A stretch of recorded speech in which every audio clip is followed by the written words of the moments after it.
Good morning వెస్టేజ్. Good morning leaders. మీరు చూస్తున్నారు వెస్టేజ్లోని agri humic granules. Agri humic గ్రాన్యుల్స్ని వాడటం వల్ల రైతుకు వచ్చే ఉపయోగాలు ఏమిటి, వాటిలో ఏముంటాయి అనేది మనం చూద్దాం. అగ్రి హ్యూమిక్ గ్రాన్యుల్స్లో amino acids, fulvic acid, immuno acids అనేవి ఉంటాయి. ఇవి ఉండటం వల్ల మనం బయట నుంచి తీసుకొచ్చి వేసే ఫెర్టిలైజర్స్లోని పర్సంటేజ్ని పెంచడానికి బాగా ఉపయోగపడుతుంది. ఒక 100 కేజీలు మనం ఫెర్టిలైజర్స్ వాడినప్పుడు మన వేరు వ్యవస్థ 40 కేజీలు మాత్రమే తీసుకోవడం జరుగుతుంది.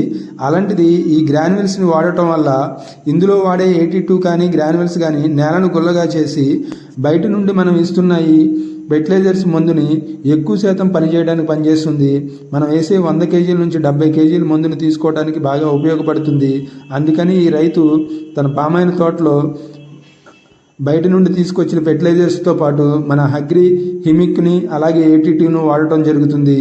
మీరు చూడవచ్చు ఇక్కడ క్లియర్గా బయట నుండి తీసుకొచ్చిన ఫెర్టిలైజర్స్లో ఖచ్చితంగా హ్యూమిక్ని అలాగే ఈ మిగిలినవి ఏవైతే ఉన్నాయో 82 వీటిని కలుపుకోవడం వల్ల నేల గుల్లగా వస్తుంది. బయట దాన్ని వాడకుండా మన ప్రొడక్ట్ వాడటం వల్ల యూజ్ ఉండదు.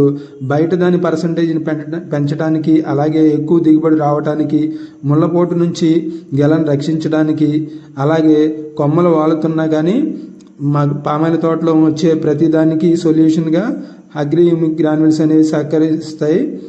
చూడొచ్చు మీరు ఒకసారి. రైతు దీన్ని 4 ఎకరాల్లో ఎకరానికి 2 చొప్పున వాడటం జరుగుతుంది. ఇలా వాడటం వల్ల 2 నుంచి 3 సార్లు కోటాలో వాడితే ఒక ఎకరానికి వచ్చి 1/2 టన్ను నుంచి టన్ను దిగుబడి పెరిగే అవకాశం ఉంది. క్లియర్గా తెలుస్తుంది మనం ఇక్కడ చూస్తున్న విధంగా. ఇది వాడే విధానం అలాగే ఎలా కావాలి, ఎలా వాడాలి, ఎంత మోతాదులో వాడాలి అనే డీటెయిల్స్ కోసం స్క్రీన్ మీద ప్లే అవుతున్న నెంబర్కి కాల్ చేయొచ్చు. మీకు మరిన్ని వివరాలతో పాటు ఇందులో వాడటం వల్ల కలిగే ఉపయోగాలను కూడా తెలుసుకోవచ్చు. Thank you.